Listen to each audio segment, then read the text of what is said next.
We have one episode left, and then the Uh-huh. season's over. I'm not ready for this to be over yet. Especially with how good this second episode of the reunion was, with all of the random things that we have never seen in a reunion before. We got a producer's confirmation.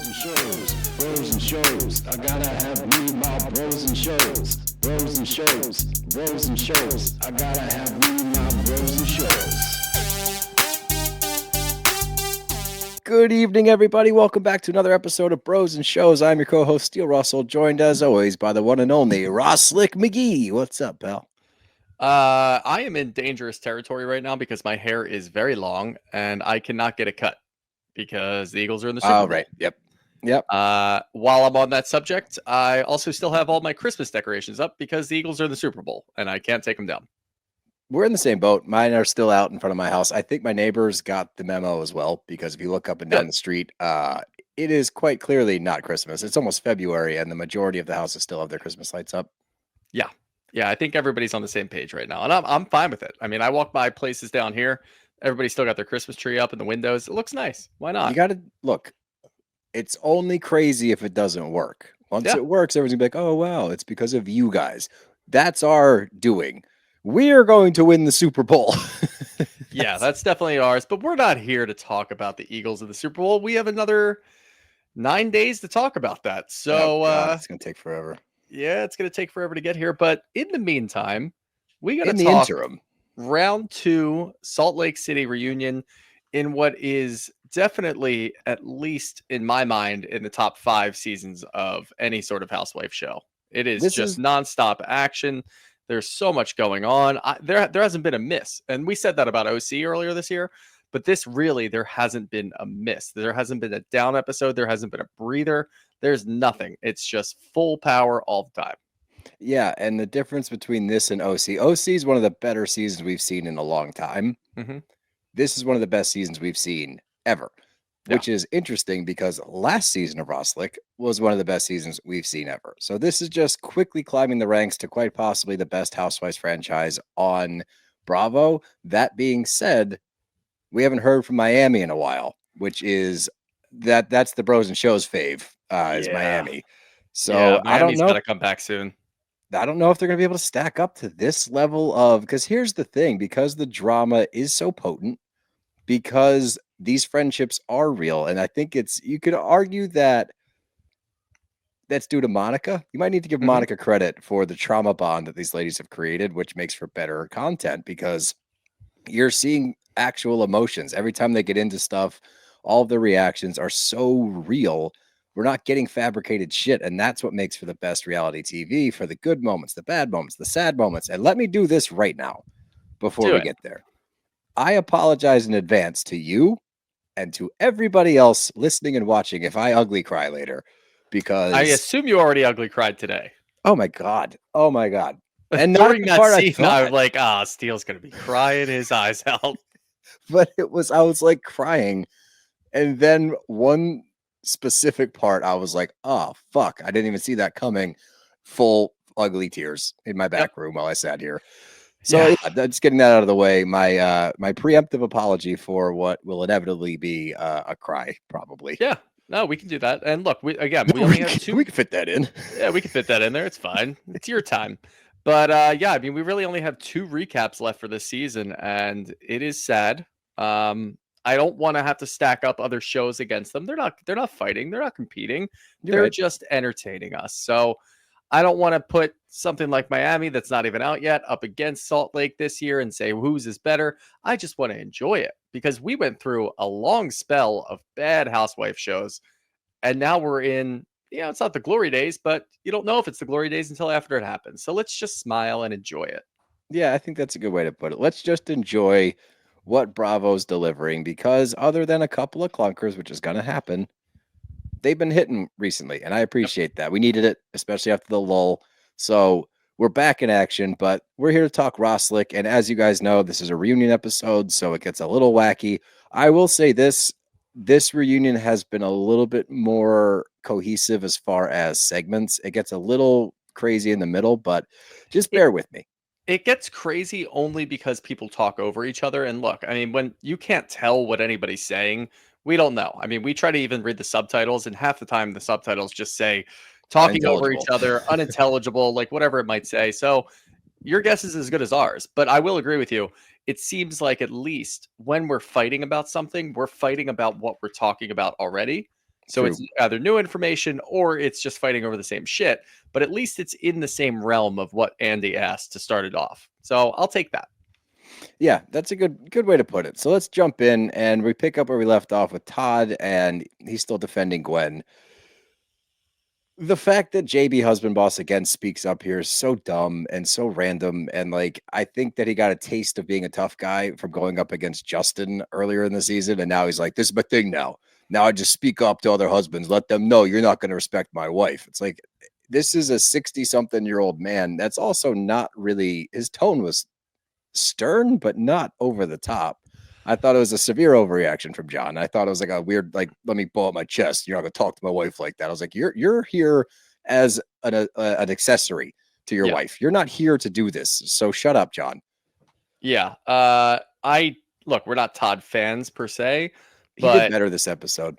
he was not directly targeting Lisa. He was talking about what we were already talking about. So John doesn't need to jump in to defend. And for somebody who later in the episode says that he was embarrassed by his actions, he might look back at this and say, yeah, I was a little embarrassed. I should have jumped in there.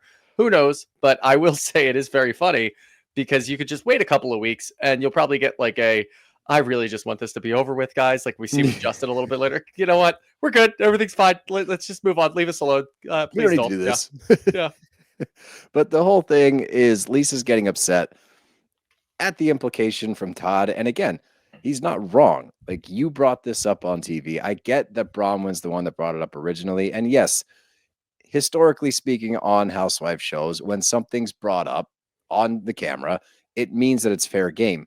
I don't know if this is the same, if this enters that same realm, just because of how sensitive it is. And it was a scene that Bronwin went so far to scrap from the season. I don't know if Lisa knew that or not. And I think She didn't. that. So, okay. Knowing that it's not as damning as it comes off, I don't think. That being said, her reaction to all of this sucks. Yeah. And therefore, she looks like shit because she's still trying to hang on to this neutrality here. And then she's like, look, I apologized. It's like, you didn't apologize. Yeah, that's what I was going to say. She even stopped and said, I apologized already. Why are we still on this? Why am I still getting blamed for this? You didn't apologize. You said, I'm so sorry if I'm such a terrible person. Yeah, you did a sarcastic apology and then said that you felt bad for both sides. That's not an apology. No. And looking back on that last episode, I think we were even a little bit light on it. Like, the fact that she didn't have this empathy there to be like, you know what? I hear you. And I'm sorry for defending them in front of you. That was the wrong. There's so many other ways she could have gone about it. But as we know from seasons past, Lisa Barlow will not admit fault. She will give a little bit, but it's always an I'm sorry, but, or I'm sorry, and there's always a little asterisk next to it. So, well, let me float something your way. See how you feel about this. And now this I'm excluding the miscarriage comment because that's not part of this. But the overarching storyline of Gwen and the parentage and Lisa knowing the grandparents and all of that. Do you find it a little weird now that we're at this point with Bronwin, where she's lying about a lot of shit? The whole jewelry nonsense could have been done and over with, but instead she just kept talking and talking and talking and lying about a lot of stuff. Do you think it's possible, just because she said, I didn't show this picture to anybody, Todd hasn't even seen this picture of him, she could have known that Lisa was friends with these people and made it into something this year? Like, why is it that I can see both ways. I can say, yeah, she wanted to get closer to Lisa and she saw it as an opportunity to like share a little and maybe become a closer friend. But now that we know what Bronwin has been lying about this entire season about random shit that doesn't really matter, isn't it possible that she saw an opportunity and she knew Lisa knew these people? Like, hey, yeah, this is Gwen's father. And then she knew that it would set her up during that. Now, again, the miscarriage thing is a completely different thing. It went too far. But I think it's pretty possible. It's plausible, for sure. I am under the impression that that's not what happened. Okay. That being said, because of her actions throughout this reunion thus far, that's what happens. You leave the door open for some skepticism. Yeah. Shooter's going to put on his tinfoil hat and start to weave through a little bit. So I don't think so. I just based think it's on weird. reactions. She didn't show anybody that picture. She even said it. She made a point to say, I don't show anybody. But because Lisa said she looks just like you, I decided in that moment I was going to show her this picture. At the time, we thought it was a coincidence. At the time, we're like, whoa, this is crazy. But Don't now lump I'm me in like, with you. no, yeah, no. I mean, those of us who probably believe what I'm saying right now, looking back, it's like, there's a possibility you already knew all of this and you thought it was going to drum up some stuff and obviously break out a good storyline for you. I mean, look, it's a plausible theory. I don't Hmm. I don't align with that one, but would I be shocked if that was true? No. And I think that again, the big lesson there is if you leave the door open because you look a Yeah, little sketchy on a reunion and you get caught in some lies, this is what happens afterwards. correct. Although, regardless of whether or not it was her intention to bring up the picture, whether or not she had planned on doing this whole thing, does not take away from the reaction that she got from Lisa Barlow because she Yeah. didn't handle this like if your theory is true, she still handled it like shit and still looks Hmm. like shit. It could have been a plant, it could have been some master plan by Bronwin, but I don't even think Bronwin would have seen it going this way because you have to also understand that she was so thirsty for Lisa's friendship that she would also do a grand gesture like that where Yeah. it's like, you know what, let me let you That's what in I'm real thinking deep the here. other side is. Yeah, the other Yeah. side of it definitely could be that. So it's possible that it's that side. I just think pretty much what you said. You've been lying about the weirdest stuff. So now your character gets called into question. The door's open. Unfortunately. Yep. We're going to start speculating on random things that you've been doing all season, saying, oh, this could have been set up. Yeah, yeah. And that's that's what happens in the Hmm. Housewives game. But we get back to the gay rumor about Sean, which has Poor been a Sean. sticking point for 2 seasons now. And Hmm. normally we'd be like tired of stuff like this. I need this to come to a conclusion of some sort. So I'm actually glad that they got back into it just because it was referenced so much this season and because of the circle jerk comment. It was brought back into the spotlight. But Angie maintains that she heard from Monica that she was perpetuating this rumor. She also says there were some off-camera comments. We can't speak on that. We don't know if that happened. We don't like to use those moments because there's no evidence. Hmm. But the bottom line from me, from what I saw last year, yes, you were perpetuating the rumors with your ambiguous statements that you were making. You knew Yes. what you were implying when you brought up the quote unquote rumors and nastiness. So you knew that that was going to drum up some nonsense. You were hoping that somebody would take the bait, and somebody did. And the way that she's playing now is so classic backpedal Meredith Marks that I don't believe anything she's saying. She's doing all of the old tropes. She's getting loud. She's pulling out lists. She's pulling out notes, receipts, her reactions. She's playing semantics. Like all of these are in her playbook, and we've seen it time and time again. So I understand that she does these things and it does it a certain way to maintain that plausible deniability. Like that's her whole game. And she does technically have it. She Hmm. even gets support from Andy on this one. But in my personal opinion, yes, Meredith, you 100% push these rumors. Yeah, no, she absolutely did. And we saw it doesn't really matter. Like, yes, we know that Monica was kind of going from person to person last year. That was her agenda. That's what she wanted to do. And she was stirring up a lot of shit. But Mhm. you confirmed it. You talked about it. That's all that really matters here. And I feel like Meredith is so stuck on looking bad that she just wants to be exonerated in some way. And this is what we saw last year. It's what we saw earlier this year, too. If Monica's brought into it, it doesn't matter if Meredith was also doing the same shit that Monica was. Monica is the villain. So you can Yeah. turn and say, no, that was Monica, and you'll probably get out scot-free. But now she's being held accountable because Angie remembers her saying it. And they want this done. Sean is sitting back there so upset. He's had to deal with this for 2 years.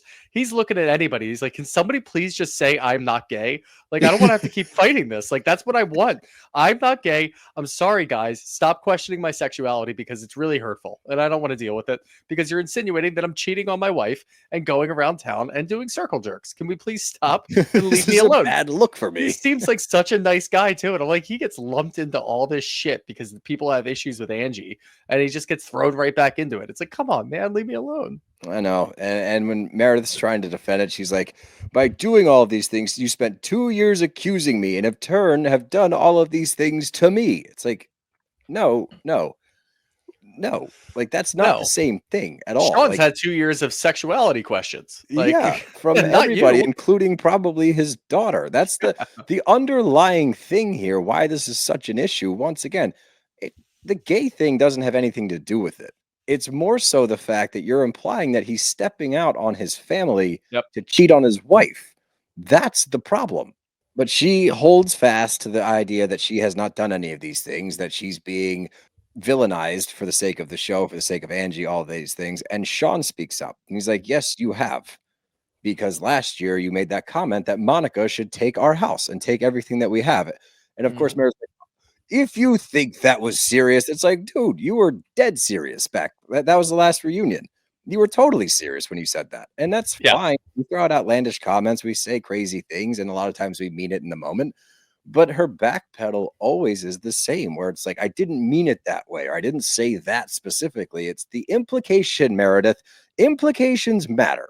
And I think that that's something that she needs to learn because it's why she always gets into trouble. It's like, yeah, I know you said X, but you clearly meant Y, but now you have X to fall back on. And it Mhm. gets frustrating. And her defense is like, well, you've said the same about me about, oh, she rents her house and blah, blah, blah. And Andy's like, well, don't you rent your house? And she's like, well, yeah, but that It was has said in a nasty and shady way. It's so what fun. the fuck? People get so upset about Meredith too, and I don't really understand it. Like, she is I very know. funny. She is She's very hilarious. comical. Most of the shit, like, yeah, this is, a little damning, but most of the stuff that she stirs up isn't really that bad. And it's really funny to see her reaction because she's so over the top when she's very clearly guilty to the fact that she Yes. wants to leave all the time. She's walking away. And we hold her accountable for all the times that she's able to get away scot-free. Like the fucking finale where she didn't even have to read her phone. No, she Like, dips that out. is it's insanity. Last year, we didn't have to go through her DMs. She gets out of so many situations all the time. And yet, when she gets accused of something either innocuous or something like this, she gets so upset and emotional. And she has some of the funniest lines when she does this. So, to those people at home that watch this and they get pissed off about Meredith, stop. She's Just have so a good funny. time. Yeah, Just she's have a so good good. time. She's so good and unintentionally so because those moments she's being dead serious and those are Yeah. gold. I agree with you. I could watch her get activated a million times and it's not going to Hmm. get boring because you never know what she's going to say. You never know what the defense is. And the best part is a lot of times the defense is so outlandish and so over the top, but she's so dedicated to it that she firmly believes what she's saying. I know. It's It's great. great. Yeah, dude, it's awesome. But she has receipts about the Brooks Marks comment on a certain podcast that Sean had said she used his sexuality to dodge some heat last season because of some things that she had said. Now, there's a very important part of this that we were not privy to as well. And I guess Mhm. if you'd listened to the episode, you may have known he was 100% led into that answer. Yeah. Like the setup to the question is basically what he responded with. I was like, Uh, oh, he could have well, honestly just said yes, and he yeah, would have been held accountable for that. it It's would have like, been you the said same all these things. situation. Yeah, it's the same thing. There's nothing you can do. He would have had to, like, vehemently deny it to get out of it, but he probably in his core feels like, yeah, of course she's going to use something as a defense to get out of it, and that's what Meredith does. So he's not wrong. He just didn't use all the same terminology that the podcaster did. Exactly. And he, the whole thing is it is considered a very big faux pas, obviously, to out somebody that's gay. That was the implication is that Meredith, who's involved with the GLAAD Awards, who's involved with the GLAAD Association, involved with all of these things in the LGBTQ Yep. community, then in turn outed somebody that was potentially gay, Hmm. and then used Brooks Marks and the GLAAD stuff to kind of backpedal her way out of it. And Yeah. that's literally how the question was posed Yep. to Sean. And he just goes on to re-explain exactly what the podcaster had asked him. So that's very different than him just offering up this information. I do understand to a certain extent that you're going to get a little chippy when the children are involved. Let's not forget Brooks is 25 now. Yeah. And also, he didn't say anything disparaging about Brooks. He just said that you used your children to get out of something. But she's You taking it used as like, you leave my kids out of it. It's like, well, he didn't no. really attack your child. And also, you do all of those things in the community. That's great. It's But this amazing. doesn't excuse you from doing the things that you did to Sean. That's what she Correct. doesn't understand. And that's exactly what she did. And she'll never cop to it, obviously. But she just built up a wall. She put up a defense and said, this is all the things that I do. She pulled the old, I've I would never do that. I have gay friends. My son's gay. Like, pretty much that's it. It's like, well, we're not saying that you're like a homophobe. We're not saying that you're pulling these things out. What we're saying is that you came at Sean and said something very wrong, and Yeah. now you're not copping to it. That's all we're saying. Like, yeah, you still do all those things, and that's great for you. It's amazing. But you can't. The timing is very suspicious. That all of a sudden you're talking about all the things you do for the gay community right after you potentially outed somebody else's husband. Like, what the fuck? How do you not get that? It's very clear. She does. It's just Meredith, and she's doing mental gymnastics to get herself out of this. And somehow, some way, it's gonna work because Andy, once he realizes, Andy's like, wait. This is what we're doing for 2 fucking years? And she's like, yes, Andy. He's like, this is dumb. What a huge waste of time. I know. I'm so happy they kept that in there. Me too. She's like, I've been gaslit and denied. He's like, shut up. Like, this is dumb. We're moving on. I can't believe this whole thing. It's the same thing as if we talked for 20 minutes about you renting. We get it. We understand. It's not a big deal. Nobody is disparaging your character because you rent for a ski house. Who cares? Yeah, Andy just tries to squash it. He goes, Sean, do you think that she started this rumor? And he says, look, we were at odds at the time. And he goes on to explain why he reacted the way that he did. Great explanation, by the way. It was a phenomenal explanation. He's like, I didn't know you that well then. I still don't know you that now to take your word for it. I heard what I heard. I felt the way I felt. So I reacted that way. So, Meredith, how do you react to that? Well, my reaction is he was told I didn't do it. Okay. So, wait a minute. He was just heartfelt and offered an olive branch. Hey, I didn't know you that well. Maybe this is a time for us to move forward. It seems that there's some miscommunications going on. We can both just bow out of this one, agree to disagree. Let's just start to rebuild this circle of trust. And she's like, well, I heard that he heard that. I know I didn't do it. I was like, fuck, here we go. And then we get into a whole segment that was so much longer than it needed to be. We had producers calling into Andy's earpiece. We had clips. We had a borderline storm out. All because we needed to hear video evidence of things that us, the audience, already know to be true. Because guess what, Meredith? We watch the show. So we know that Monica told Angie that you said it. We also know that Monica told Angie you didn't say it. Guess what? Regardless of the audio, regardless of the clip, regardless of who claims it, we are back to the same place. Monica, known liar, borderline sociopath, lies again. And we don't know what really happened. And maybe, just maybe, we should go back to the olive branch that Sean just offered, high five, and rebuild a friendship. It's just so fucking ridiculous. There was such a long segment to it. I'm like, wow, if this wasn't so goddamn entertaining, I would be so upset that we're doing this for so long. But it was just so funny to see her get up, storm out. She did the like choking on her own words while trying to get up from the couch. I was told that this would would play at the reunion, and if it doesn't play at the reunion, I'm out of here. I'm like, Jesus Christ, dude. Just give him a minute. Seth too? Seth like kind of like half stood up too. He's like, I know you're not actually gonna leave, but like I know that I'm gonna get shit for this later if I don't stand up. So I'm gonna do a little half stand. Dude, no, we're gonna sit. All right, we're getting back down. Play the audio. Thanks. It's unbelievable. God, it was dude. Like you just said, there's about 98% of other shows and cast members that if this was going on, both of us would be like, dude, fucking move on, turn the page. They could have done this for another 30 minutes. I would have been locked in. Just thoroughly entertained. Yeah. We are both huge Meredith Marks fans for all the wrong reasons, and it's amazing. But let's get back to JBHB, old JB husband boss, and Justin. And I'm glad that he could at least watch this back and say, all right, the second one was too aggressive, because we all agreed with that. The first one, yes, he kind of lunged at your wife a little bit, so you had to step in. Totally fine. The second one was bizarre. And again, that goes further to my theory about the Todd interjection. I'm like, you got a taste of tough guy, and now you think you're a hard ass. So you're going to do this again. This was just like the best example of two guys that just don't feel like dealing with it anymore. Oh, I know. They're like, yeah, no, we're. You got Justin over there. He's so like holly jolly. Like, you know what? I don't know. I was confused the first time. You were confused the second time. Let's just leave it at that. We're both get some. You want to go get some? What was it? Burgers? No, it was. No, dude, come on. Oh fuck! Why do I not remember this? It wasn't loaded fries. No. Oh man. God. That's gonna bother me. What is it? I don't remember. I was waiting for you to get it. Like, no, God damn it. Skins? No, it wasn't potato Truffle skins fries? either. No. It was loaded something. I think it was loaded fries. No, hold on. We can figure this out. Yeah, dude. I don't know if we're gonna get this one. I found the picture. It's a good Oh, wait. start. Hold on. The Salt Lake Tribune. Hold on.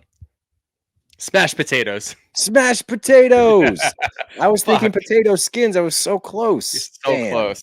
Damn. Smashed potatoes. I heard to get the badass smashed potatoes. All right. I'm glad that would have fucked up the entire episode. We It both really would would have have. Yeah, I about it. feel so All much. right. I feel lighter. Yeah. I do too. I feel like I just took a huge poop. In case anyone's Okay. curious. Yeah. Yep. Is that too mhm. much? Did I I go? was gonna say that, but I did I didn't ruin want to it? say it. Oh well. Okay. Well, at least you're on my team. Yeah. Where were we? Okay. Justin takes huge poop. Got it. Uh-huh. So yeah. Let's just move on to the next scene because yeah, I'm glad we figured that out. So let's get to the threesome rumor. All right.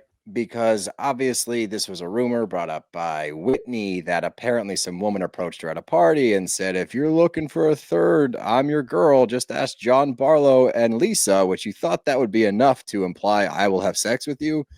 But she had to take it No. a step further and say, I gave John a hand job while I was making out with Lisa. It's like, okay, Mormon parties are weird. First of Yeah. all, Yeah. shit like that. You Whether got Jared or Osborne. not. Yeah. Wait, when you say Mormon parties are weird, are you talking about the threesome or are you talking about the girl coming over to Whitney and saying that she had a threesome? All encompassing. Yep. All right. Yeah. Yeah. That's fair. Both. Yeah. You know, not to disparage Mormons and their parties. I Hey, don't really know no. a lot about them, but Mhm. I'm just going off of what we've seen on this show. So Yeah. hey, don't shoot the messenger. But the whole thing, again, Lisa being Lisa, she's like, look, all I was trying to do was make an analogy. It's like, we know. But the fact that you went after Sean, Angie's husband, who had a gay rumor about him for 2 years now, that Mhm. finally probably just settled down 2 days before this scene was filmed. And Yeah. then in trying to do a quote unquote analogy, you bring it up to Angie and say, what would you do if you heard Sean was in a circle jerk? Like he's having circle jerks. It's like, whoa, no, don't do that. It's just not the same thing. Like, I don't think she understands the implication of again saying that he's doing something that's not his sexual orientation. Once Correct. again, just No, you could have there's no said there. anything. What would you do? You could have used the analogy. What would you do if you heard that Sean was hooking up with some other girl in Salt Lake City? Correct. That would What have would been you an do if analogy. you heard that Sean was cheating on you? Yeah, that's all you have to say. But What when you would you take it a do? step Hey, further and say group. circle jerks, you're talking about him being gay again. Correct. Hey, group. Everybody at the table. What would you Sean's guys fucking do? reaction. Sean's reaction. God, I am never gonna live this down. I'm never gonna get rid of this. He's so defeated. I felt so bad. I What felt did he so bad say? for Sean. He's such a nice guy too. He said, "Oh, he goes, I'm never gonna escape this." I was like, dude, no one Poor thinks guy. circle jerking. It's okay. Like, I really don't. And I'm sorry that you have to go through this, and I'm sorry that it's also kind of funny, but it's also funny Yeah. because of his reactions. Like I think he's Yes. at a point now where he's like, it's been 2 years of this. Like, I don't even give a shit anymore. It's just like, Yeah. Jesus Christ, here's another one. So I think the whole thing can be summed up with, yeah, we understand what Lisa was trying to do. I do not believe for a split second that she didn't understand what she was doing as well. She knew the Yeah. shot she was taking. She's Yep. not going to cop to it because she never does. She's smarter than she plays. We say that all the time. She likes to try to be this kind of aloof, doesn't really know what's going on. It's just not true. So I know for a fact that was a dig at Angie. I know that she knew it would land that way. And now she's trying to backpedal once again because she doesn't want to admit to it. She's saying, Yep. I'm sorry, but there's another I'm sorry, but it was an analogy. I'm sorry, Sean, but. So it's more from the same playbook. And if you show me repeat behavior, you're showing me who you are. So I don't think that for a second she didn't know what the fuck she was doing. But let's get to Bronwin and Todd, because obviously this was a big talking point for everybody this season. For us specifically, we got into the Todd stuff a lot. We didn't appreciate how he was treating his wife, but we're going specifically to the post-pool reprimand is what I wrote down. So this is after all the bullshit that happened in Palm Springs. They go in, and we talked about it before. It wasn't even so much as what he was saying, it's how he was saying it and Yeah. her body language in return, which we got reminded of again. And when I saw the scene again, I was like, yeah, no, I wasn't wrong. Like, that does look like he's Yeah. reprimanding a child. Yep. So what we didn't get was this unseen footage from Todd that does paint him a little bit differently. Now, we understand He's from a different generation. I think that's the stupidest excuse for anything ever. But like, maybe he's a little bit more stern, a little bit more stoic, a little bit more gruff, whatever the fuck you want to call it. Mhm. I think that had we seen his softer side, it might have played a little bit better for him because we're watching him talk to Heather and he's being very nice to her. He does say you're exceptionally attractive, which I don't think he was being creepy. And he says you're pretty smart, which I think he was trying to be nice about that. But the overall Yeah. message was, Heather, you're insecure. You should not be, is what he Right. was saying. So it was a nice message in the end of it. But I would have Heather's- now the thing with Go the ahead. unseen footage, because there was 2 different we got scenes. so many really things that we during the- should have seen during the season. I by the way. agree with that, but I'll tell you what. I saw Tell me. something this past week. Do you know that we only saw the taglines once this whole season? No. Only one intro this entire season. And they did that because producers said we needed to make sure we had enough time to keep everything in there. So Oh, they had wow. so Okay. much content. That's why, again, every episode was a banger. It Every was. time that they had something, they had it. So now when this, and I'm happy I saw that just before this because I would have felt the same way. Why are we not putting this stuff in there? This know. and the conversation a little bit later on the beach. Why are we not putting this in there? Because it's all stuff that's very relevant to what's going on.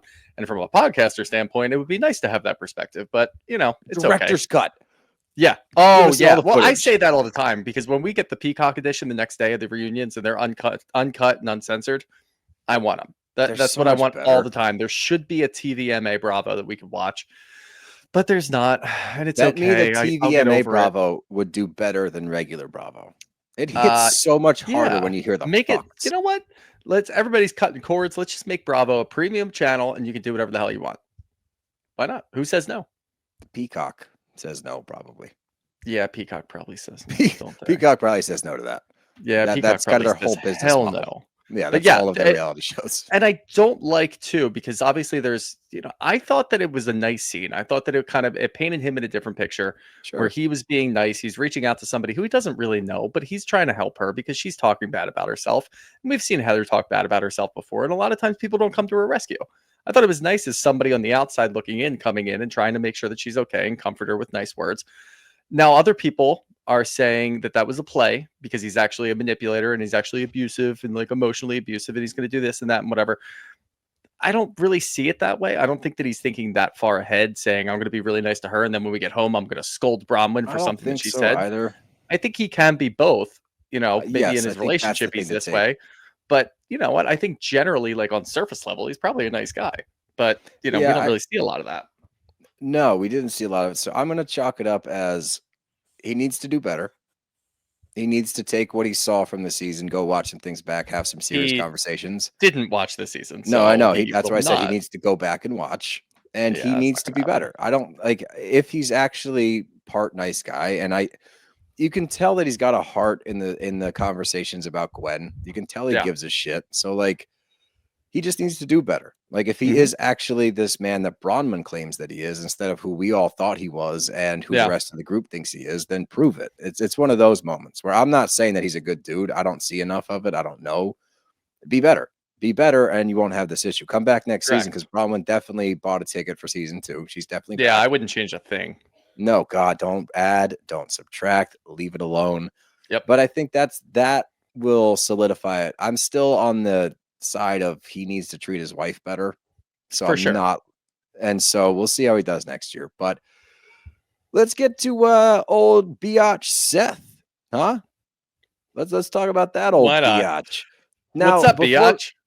Yeah, that's me. That's what I said. It's like, what's up, dog? I'm like, you've never What's up, said what's dog? up, dog, in your life. Never. Like, Uh, probably. Unironically, he's definitely said it. Yeah. Probably. But he's one Yeah. of the, like, when you say dog, it's supposed to be DAWG. It's supposed to sound like he's the one that says, what's up, dog? Dog. Yeah. DOG. Dog. He pulls it Yeah. out. Yeah. No. He just doesn't flow with it. But Yeah. the first Glad we had that breakdown. Me too. But the first question to Justin, this motherfucker is not paying attention. He's like, hey, I don't know why I didn't speak up. Earlier in the day, we had talked and I was going to not do that anymore. This is so funny. It happened. And do I wish I'd said something? Totally. Did I look like a total bitch? 100%. But hey, I'm going to sit here and smile with my super white veneers. I'm ready to go home. That was the funniest response too, because like obviously, yeah, you could say, I was caught off guard and I want to like make sure that I defend my wife in the future if you want to do that. This is the funniest possible answer. It's just like he's I giggling. I kid you not. I had a conversation that morning. Meanwhile, Seth's talking about drinking at 7 a.m. Yeah. Justin's talking about not getting into it with anybody because he just had the fallout with JB and they just had their smashed potatoes. So they're good now. Let's not draw up any more any conflict here. I'm just here to have a good time and just be jolly and holly and fun. But I thought that the easiest thing to say was Seth saying that was so ridiculous. I didn't think I had to answer. Did anybody take that seriously? And then just put it right back on him. And that's all you really have to do. Make him explain honestly, it. yeah. If somebody does that in the heat of the moment on a housewife show and my wife is there, you looked at it, you're like, is this guy fucking serious? I'm not going to respond to that. No, it's crazy. Like, it's so funny though. Just watching his reactions to things are hysterical. But Seth agrees it was a little strong. He's like, I didn't mean to name call. I don't think he did. I think No, I don't think so. It is what he said it was. Where it's like, catchphrase. Yeah, exactly. He wasn't calling her a biatch, but Whitney tries to question and she's like, well, why would you say that to me? And Meredith's like, because you inserted yourself into this. I'm like, oh, here we go. Shit. Didn't see this one coming. And Seth points out, and in this moment, I had to rewind and rewatch thrice, not once, not twice, but thrice, to make sure he didn't just call her a bitch twice. Because the way that he said it was like, that seemed more aggressive than the biatch. Because he's like, well, I didn't call her a bitch twice, bitch. And I was like, was he quoting or was he saying? No, I still Am don't I the only really one know. that got that? No, I was confused, but I still don't know. I think I just kind of chalked it up to be Seth's awkward and weird. Yeah. Yeah. Like I think he literally said bitch twice and just said bitch.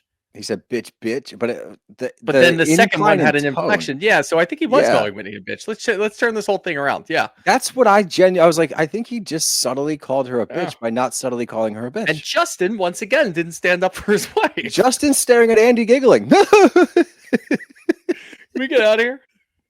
I took a gummy before this started. I saw some mini tacos back there in the dressing room. I'm hungry. Taquitos? Fuck yeah, let's go. There should be a reaction camera on Justin for the whole thing. But let's get to Todd's emotional affair. What do you say? And confirmation that Todd didn't watch this scene, Bronwin says, is because it hurt too much. She's still trying to protect him, but it gets very confusing. In this moment, these moments, plural, are reasons why it's harder to trust Bronwin at her word because it starts to get very convoluted. Now, you could chalk that up to Todd and her are on TV right now together. She doesn't want to blow him out of the water, so she's going to try and soften the blow. That's kind of how I took it.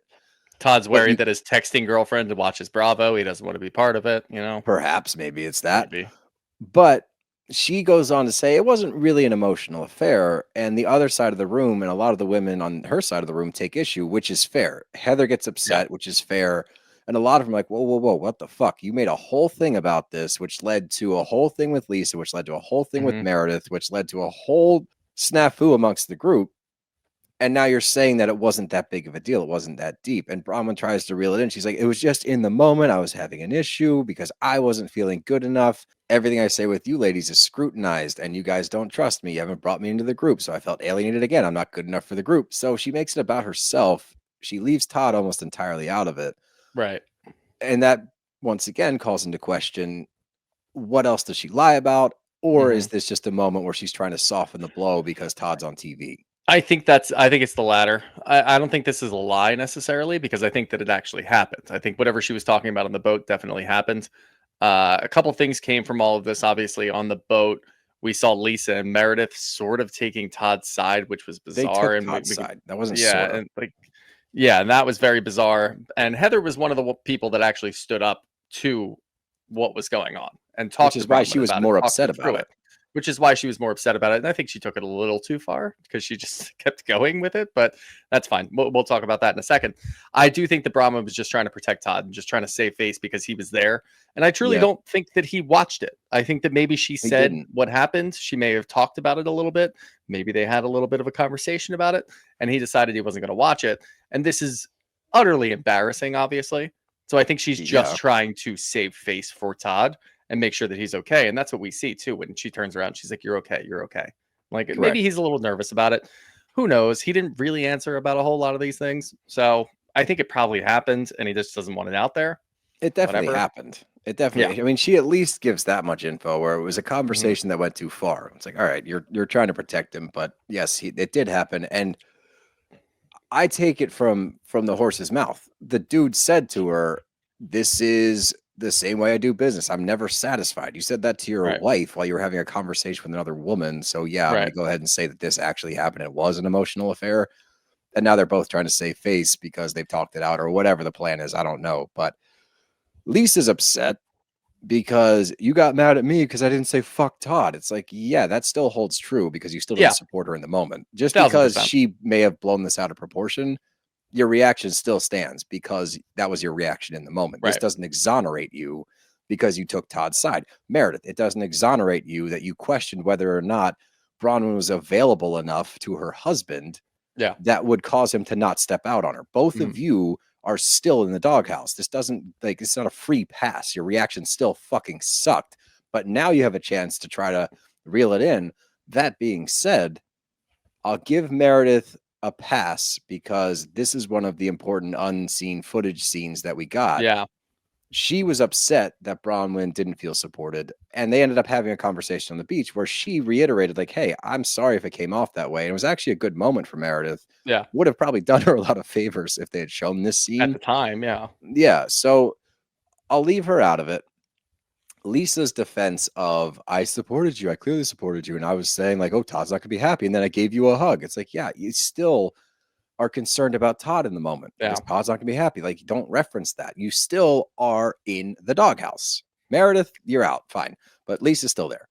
Lisa's definitely still there. And again, Heather was the one who stood up the most. So she does get to talk about it because she does have to feel a little bit scorned while she's talking this whole thing through, finding out new information, finding out that if Bronwin blew it out of proportion because she wanted to, I guess, garner some more sympathy from the ladies or kind of stop everything that was going on so that people can look at her and feel bad for her. And that's a good way to get them on her side. Whatever her reasoning was at the time, Heather bought it for face value and tried to help her. So now she feels like she was completely betrayed because Bronwin could have been lying or fabricating some of it, or like we said, blowing it out of proportion. Now, what I don't like is, and I think this was Heather projecting because she even said this before. Bronwin. She doesn't like Bronwin, and a lot of, like, 95% of her storyline this year was not liking Bronwin, which, you know, whatever, it's Heather. This is what she does. But what I think happened was on the boat, she starts talking about her husband and her, you know, her ex and all the things that were going on there and how she felt like how Bronwin felt on that boat. Yeah. And then I think in this moment, all of that shit came right back. And she's looking at Todd like, fuck that. You're exactly like my ex-husband. I'm going to ask you all these questions. Was it an emotional or was it a physical affair? And it's like, whoa, all right. Taking it a step further. Take it a step back. Don't take it that far. Let's relax a little bit. You can't, I understand you're upset, but you can't take this personally to the point that you need to confront Todd about what his actual adultery was, if you will. Name that adultery. Yeah. Name your infidelity. Was it emotional or was it physical? Everyone's. Did you guys have phone sex? Was Jared Osmond involved? Oh God, what? Why is he in this? I don't know. He seems like a big phone sex guy. He definitely is a big phone sex guy, but not FaceTime. He just wants to hear. Dude, apparently voice. he DM'd Bronwin and said, "You'll never have anybody as big as me" or something, talking about his dick. Did you not see that? What? Yeah. No, that's been floating around too. Shut the fuck up. What? Do you think Brittany comes out with? Do you think Jared's in the dressing room? I know he's not going to come out with her, but do you think Brittany he's there? Come out? Yeah, she came out without him, but I mean, do you think he's in the dressing room? Yeah, I think he's in New York. I don't know if he's this on whole set. Time, by the way, every time that we hit a lull, and there weren't many, I did wonder where's Brittany. Brittany should be here for this. She should be in the whole thing, but she was a friend of, so I get it. Like, she wasn't a full-time member yet. I mean, I think she she deserves to be next season. You might hate her. I know some people didn't respond the same way that we did, but the overall response was pretty great. Most people Yeah. really liked her performance. I know it was crazy, but she has a very, very interesting dynamic. So I think she deserves Yeah. a snowflake next season. Mhm. But I don't think that Todd knew that Gwen's the one that caught him. Because Yeah. when that comes out, his face is stunned, and then he's choking back tears, and I was like, I stings, think doesn't it, he buddy? knew, but I don't think he knew that everybody knew. I don't think he That's how knew. I took it. Oh, okay. I took it as he had no clue, and that was a punch in the gut that you deserve, sir. You deserve to feel Yeah. this way. I don't think he knew that. I think Even if he that did know stung. it, he still deserves that. Absolutely, you deserve Yeah. this. You need to feel this one. Bronwin's Mhm. like, it's okay. You're okay. And it's like, you don't owe him that either. Like, you guys might be fine, but he needs to sit in this for a little bit because, yeah, dude, your daughter. For our sake, he needs Yeah, to sit. you fucking sit there and you stew in this shit for a little bit. We need you to feel this. We heard about that. We just found out about this. You guys might be past it, but I'm still mad about it. Yeah, we just found out you exist. And you know what? Fuck you. But Biatch.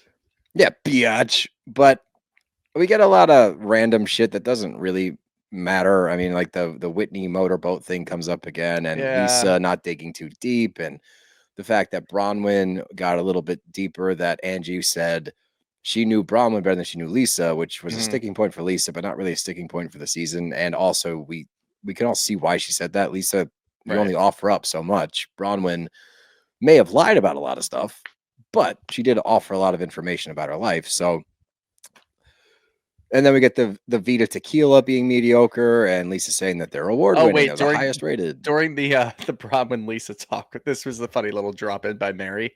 Well, the Bronwyn shares a lot more Oh, yeah. on camera. That's why she's a fan favorite. She's a fan You favorite. know I'm that- like, You know that shit was eating Lisa alive. Too. oh, totally, 100%. And the fact that Mary has her ear to the pulse of the Bravo verse, I was like, I love it.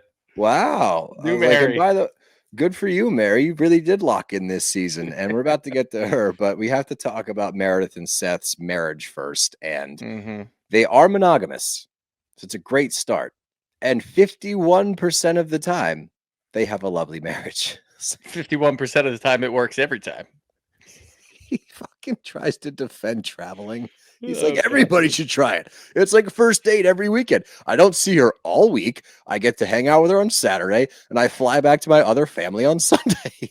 And then Todd steps in and says, "Yeah, we do that too." People speculated that was actually maybe that helped them out. I don't know, but no, I was it didn't expecting- help him out. I That made it worse because he's the guy that just copped to an emotional affair, and he's saying, I do the same thing. That doesn't know. look good for Seth I at know. all. I was just more surprised that Todd actually spoke up at this point because I'm like, Yeah, me he's got to too. be so shell shocked and like Wrecked. completely dejected back there, just not even paying attention. Instead, he's like, "Hey, Andy, mind if I jump in here? Thanks a lot." Yeah, let me just slide in here. Well, Andy even like thanked him for coming and stuff. Yeah, and he was so like, big strange. props to Todd. Big props to old Todd for sitting through this whole What thing. the hell's going on there? I don't know, but yeah, if Todd is corroborating your claim here that this is the best way to do it, he also just copped to an emotional affair. So it's not the best defense, Seth, but whatever. Seth's got 2 side chicks in Ohio, and he holds up his hands, which I didn't need to think about, and of course I did. That's all So right. thank you, Seth, for that. But let's get to one of my Is that favorite triangle scenes. jerk? What the fuck, dude? No, I need this before we talk about Mary. I need this. I need to giggle because I'm about to cry. I know it. Let's get but some giggles. let's get a couple of giggles. I don't know what you would call that. I don't really want to know. And thank you for making me think about Linear? it. Linear, yeah, linear jerk. What? Shut up. We're moving on, you dirtbag.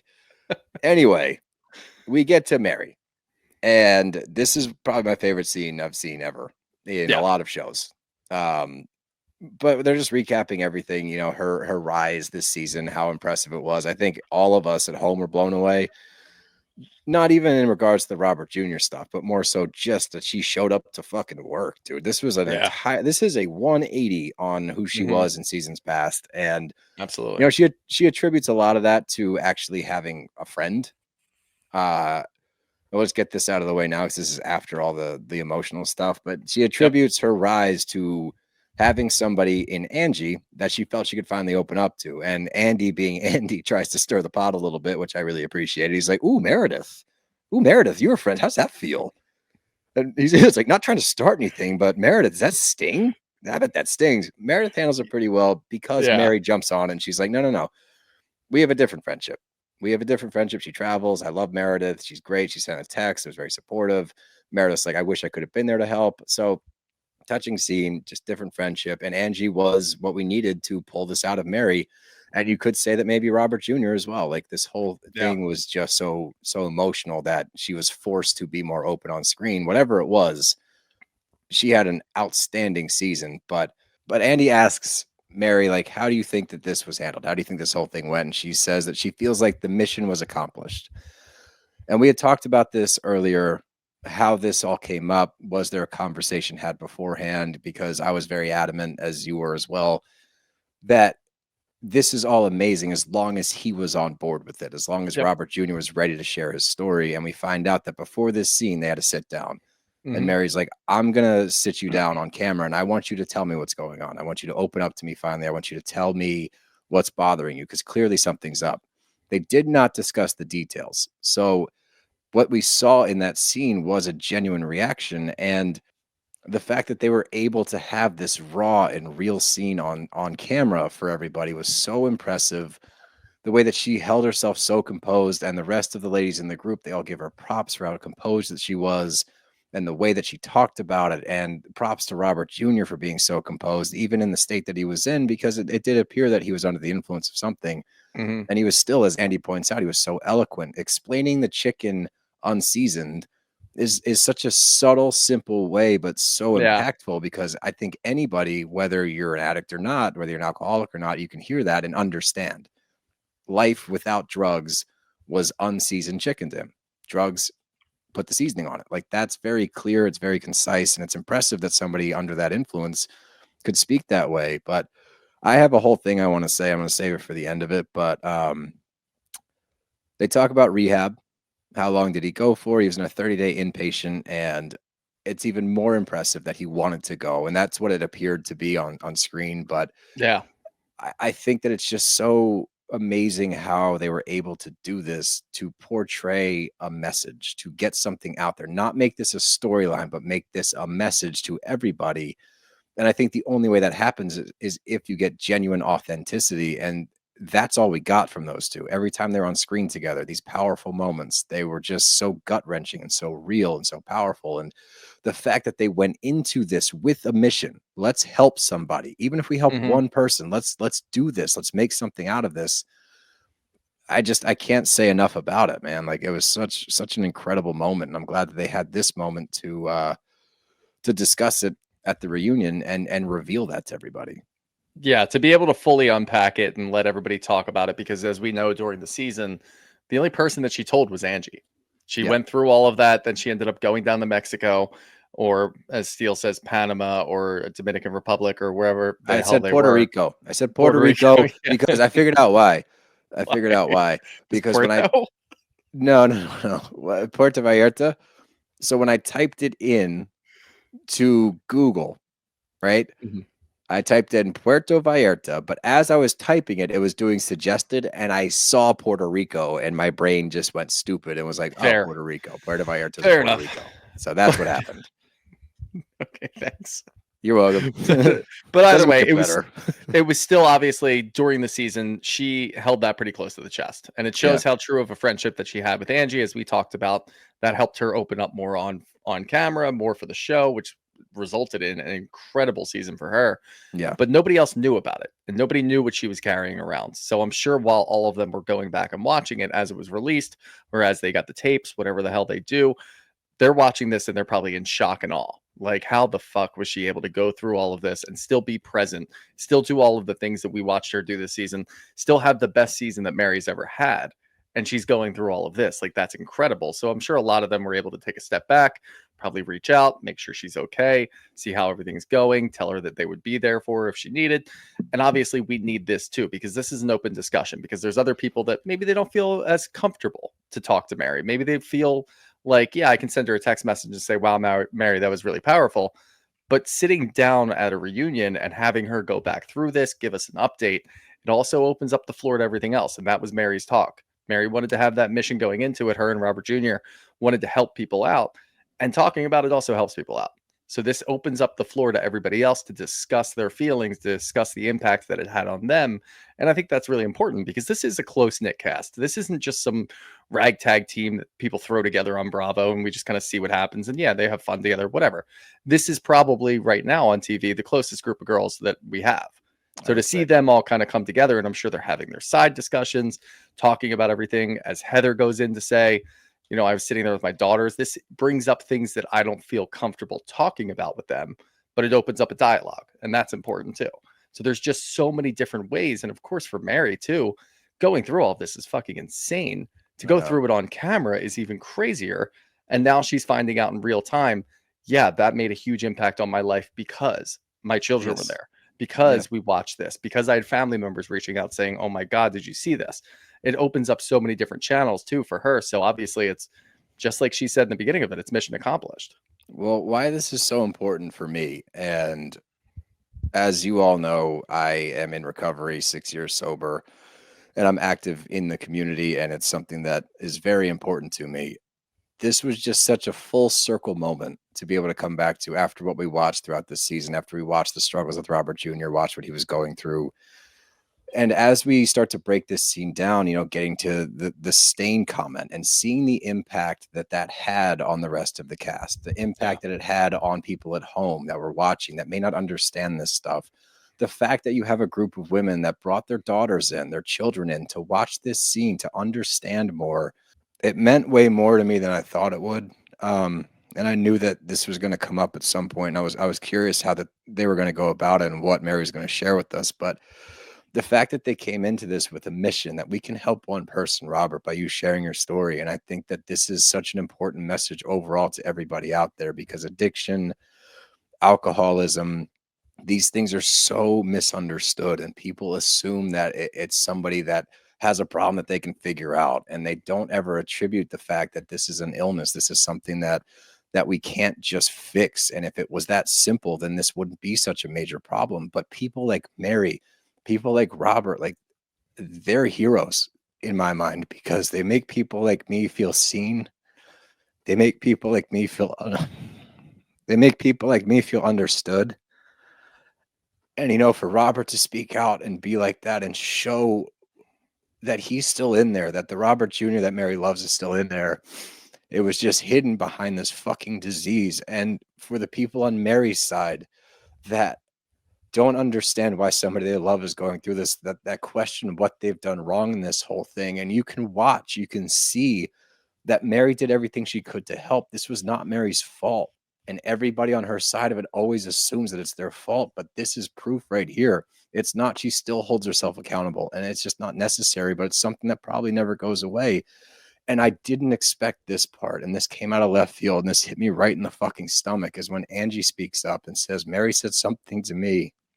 And she said that, fuck, man.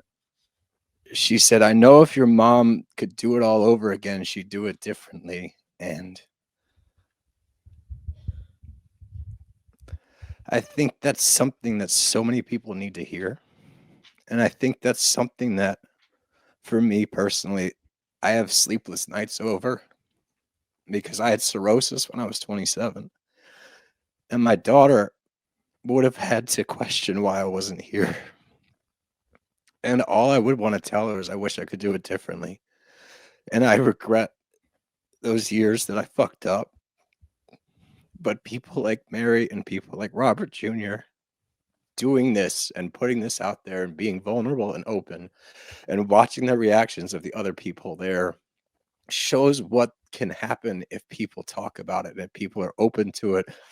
And if people want to understand this shit, because it's so hard. It's hard on the person that's going through it. It's hard on the people that they put it through.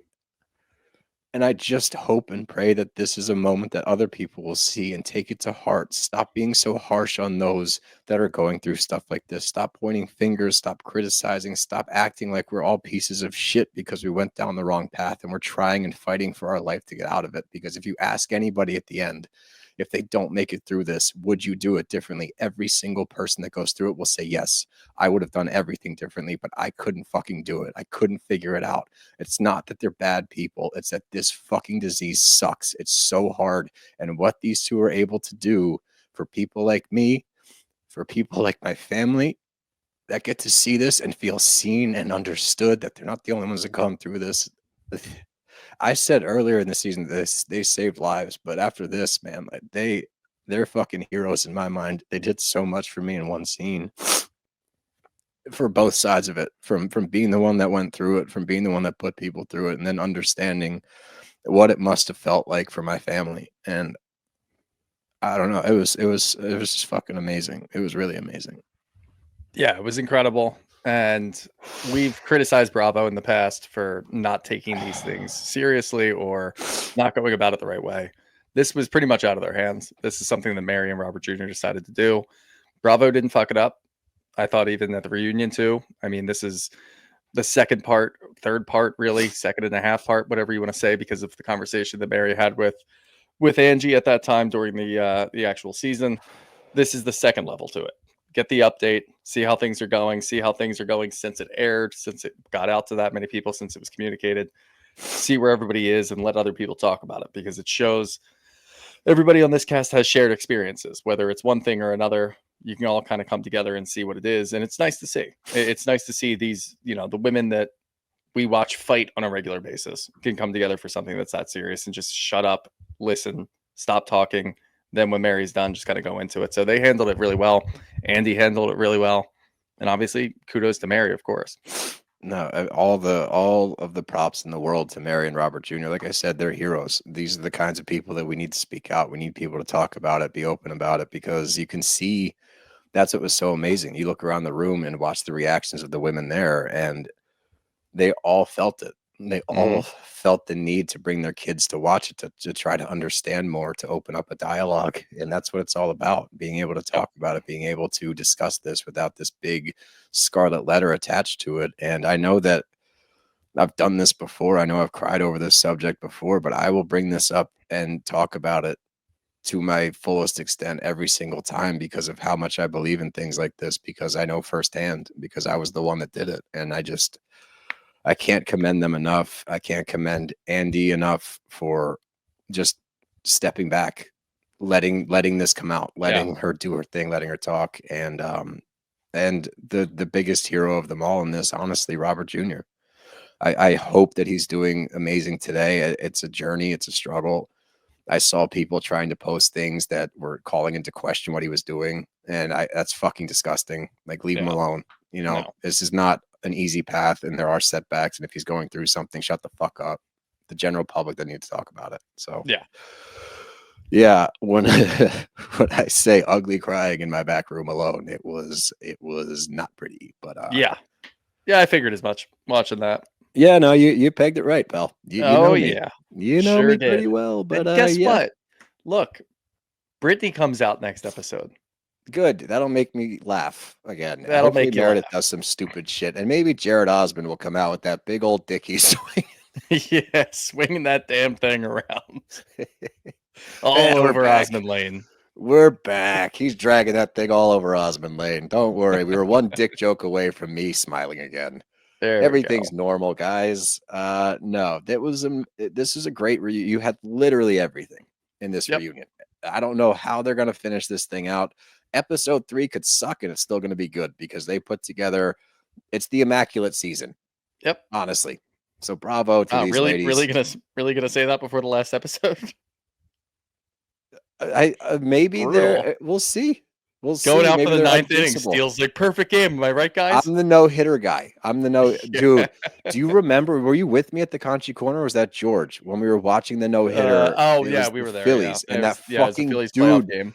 And that fucking guy left in the 9th. And he was like, no hitter, guys, no hitter. I was like, whoa. The next pitch, line drive to right center, no hitter over. I think we lost. Oh, and then they lost.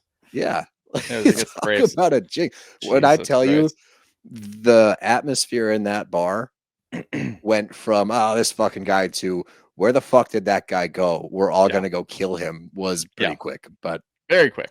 But Anyway, let's get to some glad questions here. I got to cry twice today. Let's talk about some other shit. God damn it.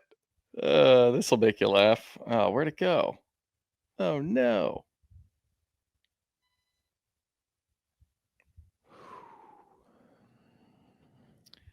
From Rockstar0521. Meredith reminds me of Angelica from Rugrats with all her temper tantrums. Rugrats shout out. Fuck yeah. I like that one a lot. From Beth Loves Beer 18. How are y'all holding up after that episode? Now you know, Beth. This is how you know. Yeah. As if you weren't gonna find out. Yeah, dude. You know the questions come at the end, right, Beth? Yeah, come on, Beth. What do you think?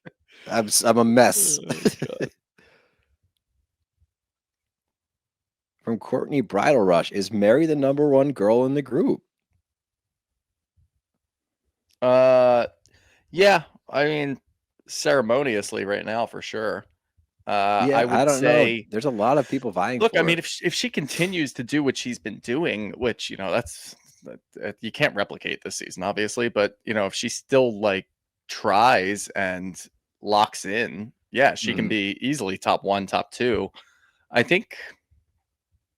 I don't know. I don't know if there's. I mean, Lisa Barlow is obviously the HBIC, but there's no definitive number 1 right now, and that's what's making it great.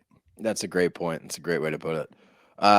This is a funny one because to this day, people still don't know who we are, and that's really funny. And Rachel Nicholas has been along for a very long time. You've been on this ride with us. So, was it me or did Meredith look angry when Mary was talking? Also, it's serious when Andy and Shooter are crying about Mary's son. I'm Steele. Nice to meet you. That's Shooter. Oh, that. I got the mirror thing going. I don't know who. Wait. I'm trying to figure out if there's somebody else on the cast named Shooter. Crying. I don't know. We're gonna need some clarification on this one. No, I think she thinks I'm you and you're me. Yeah, but like, how did she know? I mean, I guess everybody knew you. I've cried previously over this same topic. I will probably cry again about this topic. I can't fucking help it. The funny thing is, I didn't cry until I went to rehab, and now I can't stop crying. Thanks a lot, Karen. Thanks a lot, rehab. Thanks a lot, rehab. A lot of good you did me for making me all emotional and shit. God. Oh God. The answer to the first part of your question, why was it me or did Meredith look angry when Mary was talking? I think that's just Meredith's face. I don't think that. I saw other people talking about it. Yeah, I think that people are reading too far into it. I don't think that. Maybe she's not a crier. I don't want to take away from the moment that was by trying to point a finger at Meredith. Yeah, and be like she's heartless. Maybe she just reacts differently. I think that's the low hanging fruit. But I have seen this everywhere. Actually, people are keep quite possibly. This. Let's do one more. Wait, let's do 2 because I saw a good one from Billy Big Deals. Are they ever going to mention Bailey? No, they're not. Who? You don't even know who that is. Oh yeah, she was on the show. It was a genuine who. Like, what? That's great. There you go. That's your answer, actually. That's crazy. Let's do one more then. One more. Oh, I like this actually from 010SXM. Was JB husband boss, thank you for calling him his correct name, coached to speak up to God? Jesus, I can't read. Was JB husband boss coached to speak up to the guys, especially Todd, since he didn't in Palm Springs? I think Lisa liked when he got loud at Justin because of her reaction to ooh, I don't think there was any remorse there. Yeah, I think that she actually liked it. So I think that he just he got a little power hungry. He's like, I'm this guy. I'm fucking this guy. Yeah, I think he caught the drift that Lisa's into it, and now he's that guy. I'm gonna pound Justin's ass. He thinks he's gonna pound my ass. Bend over, pal. I'm pounding whoever your wants ass. it. I'll pound anybody's ass. I'll pound ass left and right. I'm here to do 2 things. I'll go to Sean's circle jerk. I'm here to do 2 things. I'm here to do 2 things: get ignored by my wife and pound some ass. My wife's not ignoring me right now. Then you wouldn't be pounding ass. What? if he was gonna, Dazed and confused. I'm here to do two things. I know. Yeah, and now that his wife's now not ignoring him anymore, he's gonna pound some ass. No, because once she ignores, that No. means that number 1 is completed and it's time for I number 2. understand. You're reading too much into it, man. No, Come you said on. it wrong. You said No. it wrong. It's a made up thing that I just made up. I didn't make it up. All You- right, pal? It's a made up thing you just made up. You didn't make it up. What the fuck are Yeah. you talking about? Yeah. I am not being gaslit. Figure at the end that of out. This. Figure No, that out. You're just stupid. What the fuck? Make heads or tails of that one, buddy. I can't. I don't know which way is up. Speaking Anywho. of tails, What? pounding ass. I don't know. I was gonna go back to it. Oh boy. Well, that's all I got. You got anything else? Nope. Well, bros. Oh, there it is. It's my first real slip up. Bros and Mhm. shows. Everybody knows. Touch your toes and pound some ass. We gotta go. Bye. God, that was good. New tagline.